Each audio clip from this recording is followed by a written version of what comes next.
ধরুন হঠাৎ করে 15-20 বছরের একটা তরতাজা ছেলের সারা শরীর অর্থাৎ হাত পা পুরো প্যারালাইজড হয়ে গেল এবং মুখ বেঁকে গিয়ে কথা বলাও বন্ধ হয়ে গেল। সেই ক্ষেত্রে ভয় পাওয়াটা ভীষণই স্বাভাবিক একটা ব্যাপার। এখন আমি যে রোগটা সম্পর্কে বলছি এটা হচ্ছে গুলেনবেরি সিনড্রোম। এটি খুব রেয়ার, তবে খুব খারাপ একটি রোগ। এটা হচ্ছে অটো ইমিউন ডিসঅর্ডার অর্থাৎ নার্ভের রোগ। একটু লক্ষ্য করে দেখবেন আমাদের শরীরে ভাইরাল বা ব্যাকটেরিয়াল ইনফেকশন যেমন ডায়রিয়া, বমি, পেটে ব্যথা, মাথা ব্যথা বা জ্বর হলে তাহলে আমাদের শরীর ওই ভাইরাস বা ব্যাকটেরিয়ার বিরুদ্ধে আমাদের শরীরকে সুরক্ষা দেওয়ার জন্য নিজে থেকেই আমাদের শরীরের মধ্যে একটা অ্যান্টিবডি তৈরি করে ওই ভাইরাস বা ব্যাকটেরিয়ার বিরুদ্ধে যুদ্ধ করার জন্য।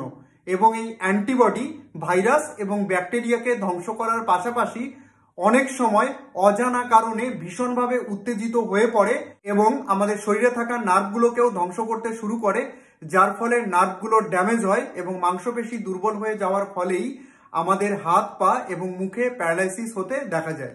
আপনাদের বোঝার সুবিধার জন্য একটু সহজভাবে বুঝিয়ে বলি।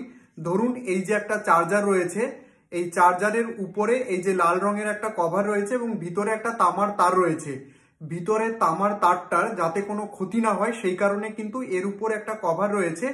এবং যদি কখনো এই তারের ভিতরে ছিঁড়ে যায় তাহলে আমি এটা যদি কারেন্টে জুড়ে দিই তাহলে দেখবেন অনেক সময় মোবাইল চার্জ হওয়ার সময় ফলস মারে, অর্থাৎ কারেন্টটা ভালোভাবে তারের মধ্যে দিয়ে এক জায়গা থেকে অন্য জায়গায় যেতে পারে না।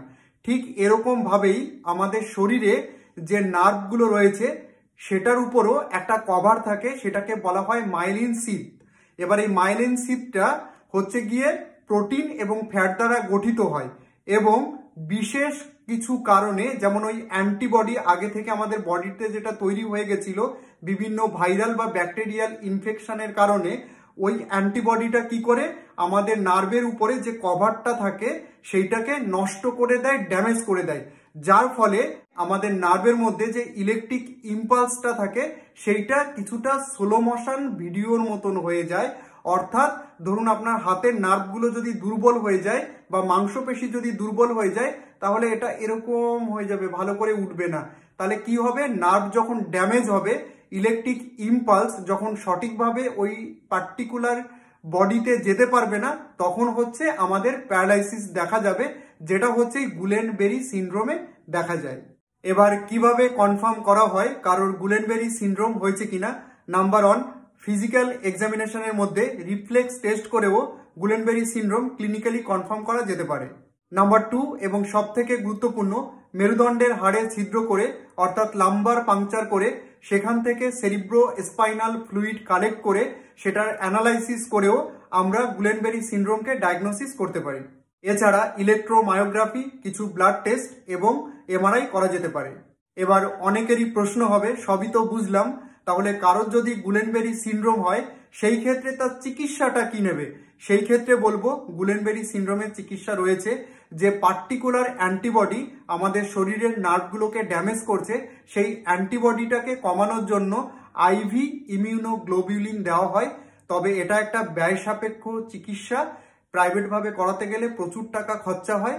তবে ট্রিটমেন্টের মধ্যে থাকলে এই রোগটাকে কিন্তু পুরোপুরিভাবে কিওর করা সম্ভব এবং এটা ট্রিটমেন্টের পাশাপাশি আপনাকে ফিজিওথেরাপিও করতে হবে। অযথা দুশ্চিন্তা করবেন না, এটি খুবই রেয়ার একটা ডিজিজ, অর্থাৎ খুব কম সংখ্যক মানুষেরই হয় এবং এটি ট্রিটমেন্টের মাধ্যমে পুরোপুরিভাবে কিওর করাও সম্ভব।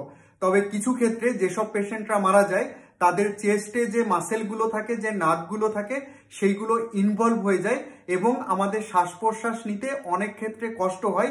এই ক্ষেত্রে যাদের চেস্টের মাসেলগুলো, নার্ভগুলো ইনভলভ হয়ে যায় সেই ক্ষেত্রে গুলেনবেরি সিনড্রোমে কিছু পেশেন্ট মারাও যায়।